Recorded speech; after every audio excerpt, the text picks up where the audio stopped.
जय माँ काली, हर हर महादेव। कैसे हो आप सभी? आशा करती हूँ सभी अच्छे होंगे, खुश होंगे और स्वस्थ होंगे।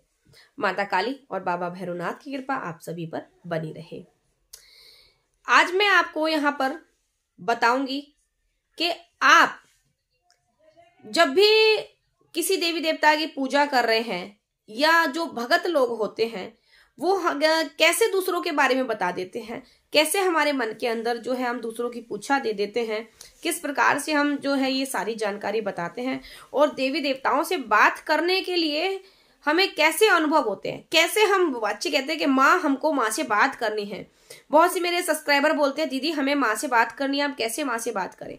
तो उसी के बारे में यहाँ पर मैं आज आपको बताऊंगी कि किसी भी देवी देवता से हम लोग कैसे बात कर सकते हैं, कैसे हम अपनी दिव्य दृष्टि खोल सकते हैं और क्या तरीका होता है जो दिव्य दृष्टि खुलती है, कैसे हमें पता लगता है कि हमारी जो है दिव्य दृष्टि वो खुल चुकी है। ठीक है, तो देखिए सबसे पहले तो मैं आपको ये बता दूं कि अगर किसी भी देवी देवता से आपको बात करनी है तो ऐसा नहीं है कि देवी देवता कोई नॉर्मल इंसान है, आप जाकर बैठे उनके सामने, आपने कुछ बोला और उन्होंने आपके प्रश्न का उत्तर दे दिया। ऐसा कभी नहीं होता है। ठीक है, जब भी हमें देवी देवताओं से बात करनी है तो शुरुआत में हमें सबसे पहले तो प्रैक्टिस करनी होती है। जैसे कोई भी इम्तिहान देने जाते हैं ना तो उसका हमें पहले से तैयारी करते हैं इम्तिहान की, उसी प्रकार से देवी देवता से बात करने का हमको इम्तिहान देना पड़ता है। डेली हमको घंटों घंटों 2-2, 3-3, 4-4 घंटे देवी देवताओं के सामने बैठना है। माँ से अगर बात करें तो माँ के सामने बैठना पड़ता है हमको डेली, कम से कम आपको 2 घंटे डेली माँ के सामने बैठना है और माँ से हमें बात करनी है अपने मन में, अपने विचारों से माँ से बात करो।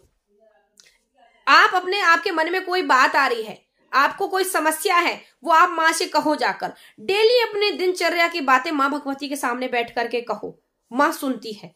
लेकिन वो अभी आपको शुरुआत में कोई जवाब नहीं देगी, कोई भी आपके सवालों का उत्तर नहीं देगी, ना आपको कुछ पता लगेगा।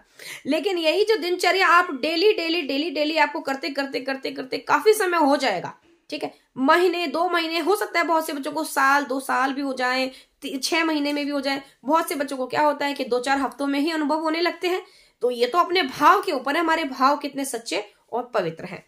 तो आप देवी देवताओं के सामने घंटे घंटों 2-2 घंटे बैठिए और वहां उनसे बात करिए, अपने दिनचर्या की बात करिए, अपनी समस्याओं के समाधान के लिए बात करिए, अपनी कोई भी मनोकामना के लिए बात करो। तो जब हम डेली बैठते हैं तो हमने माँ से कोई प्रश्न किया तो हमें माँ भगवती उत्तर देती है और उसका हमें इशारा मिलता है। वो इशारे समझो, क्योंकि माँ की प्रतिमा ये नहीं है कि बैठे हो माँ से बात कर रहे हो और ध्यान कहीं और है, बात माँ से कर रहे हो और ध्यान कहीं और चल रहा है। ऐसे कभी अनुभव नहीं होंगे, सारा जिंदगी करते रहना, कभी नहीं होंगे। आप माँ के सामने बैठो, आपका ध्यान माँ पर होना चाहिए और माँ का ध्यान आप पर है।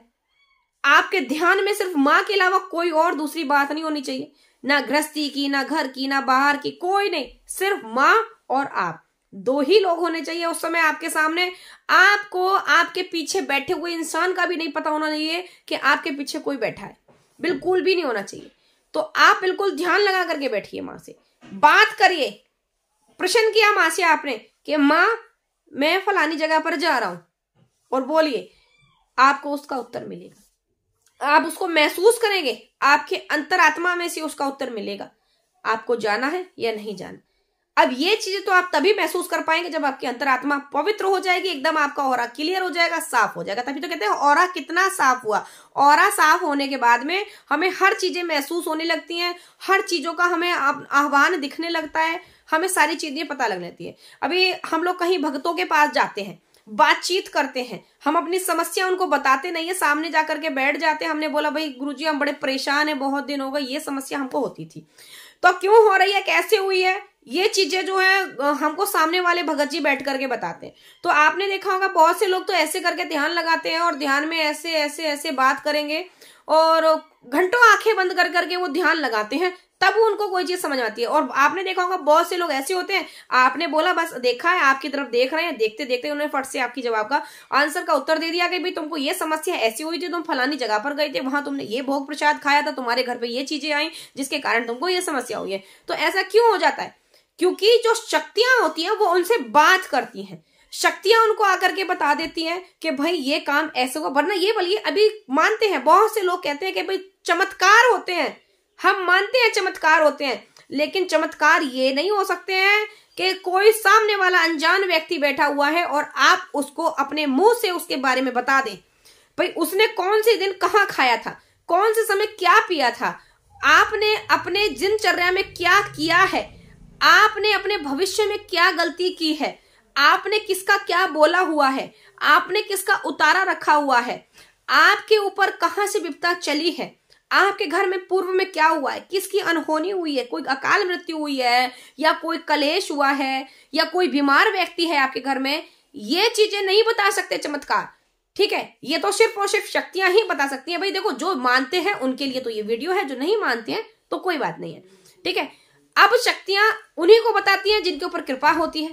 अब कृपा सभी के ऊपर है, सभी नॉर्मल इंसान जन्मे, धरती में कोई देवी देवता नहीं जन्मे, सभी नॉर्मल इंसान में थे। अभी अच्छे और बुरे व्यक्ति कहां बने, भगवान ने सबको अच्छा पैदा किया है, लेकिन अच्छा बुरा हम यहां आकर के बने हैं। हमारा ओहरा जो मैला हुआ है, हमारे अंदर जो मलिनता आई है, वो कहां से आई है, इस पृथ्वी पर आकर के। भगवान ने हमारे अंदर मलिनता नहीं दी है, हमने अपने अंदर मलिनता खुद पैदा की है। तो वो मलिनता हमको अपने अंदर से हटानी है, तब हमें ये संकेत मिलेंगे, तब हम किसी देवी देवता से बात कर पाएंगे, हम अपना ऑरा स्ट्रांग कर पाएंगे, हमारे अंदर एनर्जी आएगी। तो जब भी हम किसी देवी देवता से बात करेंगे तो हमको अपने अंदर से विचार आने लगेंगे। हमने बोला माँ क्या आप ये खाओगे, कोई प्रसाद लेकर के बैठे हैं, तो अंदर से विचार आएंगे, माँ बोलेगी मेरे को पसंद नहीं है, माँ बोलेगी हाँ मुझे बहुत पसंद, ये हमारे विचार आएंगे। तो बहुत से लोग क्या कहते हैं, बार बार किसी के मन में एक ही सवाल बार बार आ रहा है, बार बार आ रहा है, सब लोग क्या कहते हैं, ये हमारे मन का भ्रम है। तो ये मन का भ्रम नहीं है, ये हमारी माँ की तरफ से हमको संकेत है। ये शक्तियां हमसे बात कर रही हैं, शक्ति हमको हमारे क्वेश्चन का आंसर दे रही हैं, इस प्रकार से हमको अपने प्रश्न का उत्तर मिलता है। तो ये सारी चीजें होती हैं, तभी तो हम शक्तियों से बात कर पाते हैं। अभी लोग कहते हैं कि भाई आंख बंद करी, तुमको क्या कोई बोल कर गया आगे? जरूरी नहीं है शक्तियां आकर कान में बोले तभी वो चीजें होती है, नहीं। वो तो देखो ऐसा भी होता है, मैं ये नहीं कहती कि नहीं होता, शक्तियां कान में नहीं बोलती, बोलती हैं, शक्तियां कान में बोलती हैं, लेकिन अधिकतर क्या होता है, शक्तियां हमारे विचारों से बोलती हैं, शक्ति हमारे मन से बोलती है, हमारी अंतरात्मा से शक्ति निकलती है, और वो 100% ठीक होता है। क्यों होता है? अभी कृपा है तभी तो ठीक होता है ना। अभी नॉर्मल आदमी कैसे बता दे, हर एक कोई क्यों नहीं बता देता किसी के बारे में? आप मेरे बारे में बता सकते हैं या मैं आपके बारे में बता सकती हूँ। अगर कृपा है तो आप मेरे बारे में बता देंगे, मेरे पर कृपा है तो मैं आपके बारे में बता दूंगी, या सामने वाले व्यक्ति पर कृपा है तो वो मेरे बारे में जान जाएगा, अगर नहीं है तो कैसे जानेगा? तो यही सारी चीजें होती हैं कि हमारे अंदर कैसे ये चीजें आ जाती हैं, कैसे हम दूसरे के बारे में बता पाते हैं। बहुत से लोग नहीं समझ पाते। अभी कोई लोग कहते हैं कि भाई हम दूसरे के बारे में बता देते हैं, फलानी बात बिल्कुल ठीक होती है, हमने बोल दिया कि तुम जाओ तुम्हारा ये काम कल्याण हो जाएगा, और वो हो जाता है। ये क्यों होता है? क्योंकि हमारे अंदर मलिनता जो है वो नष्ट हो चुकी है, हमारा ऑरा स्ट्रांग हो चुका है, हमारे अंदर कृपा आ गई है, और देवी देवताओं से हमारा संपर्क जो है वो बढ़ गया है, हम उनसे बातचीत करने लगे हैं। ठीक है, तो बातचीत अगर करनी है देवी देवता से तो उनके सामने बैठना पड़ेगा, और एक दिन दो दिन में कुछ नहीं हो जाता, हमको महीनों महीनों बैठना पड़ता है और घंटों घंटों बैठना पड़ता है, तब ये विचार हमारे अंदर उत्पन्न होते हैं। अब ये विचार क्या उत्पन्न होते हैं? ये ऊर्जा, ये तत्व, ये उत्पन्न होता है, तभी हमारे अंदर ये सारी चीजें आती है, ये गुण हमारे अंदर आते हैं, तब हम कुछ बता पाते हैं। तो अगर ऐसी चीजें आपके साथ में हो रही हैं तो फिर आप समझ लीजिए कि आपके ऊपर ये कृपा है और ये देवी देवता आपको बता रहे हैं। और अगर आप ये कृपा प्राप्त करना चाहते हैं तो आपको थोड़ा संघर्ष, थोड़ी मेहनत करनी पड़ेगी, देवी देवताओं के सामने बैठना पड़ेगा, उनसे बातचीत करनी पड़ेगी, तभी आपको ये कामयाबी मिलेगी, अन्यथा उससे पहले नहीं मिलेगी। तो करिए, क्योंकि कुछ पाने के लिए कुछ खोना पड़ता ही पड़ता है, और दुख के बाद सुख, सुख के बाद दुख आता ही रहता है, ये तो शुरू से ही नियम में है।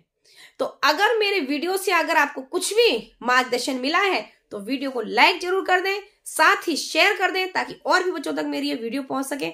और यदि इस चैनल से पहली बार आए हैं और पहली बार मेरा वीडियो देखा है तो इस चैनल को सब्सक्राइब जरूर करें, साथ ही बेल आइकन को प्रेस कर दें, ताकि आने वाली ऐसी ही वीडियो का नोटिफिकेशन आपके पास में पहुंच सके। मैं इस चैनल के माध्यम से आपको इसी प्रकार से देवी देवताओं के बारे में, आध्यात्म मार्ग में आगे जाने के बारे में, और तंत्र मंत्र, जादू टोना टोटका के बारे में ज्ञान बताती हूं, और आध्यात्म मार्ग में आगे जाने के बारे में। तो मिलते हैं आपसे नेक्स्ट वीडियो में ऐसी ही जानकारी के साथ। तब तक के लिए सभी को जय मां काली, हर हर महादेव।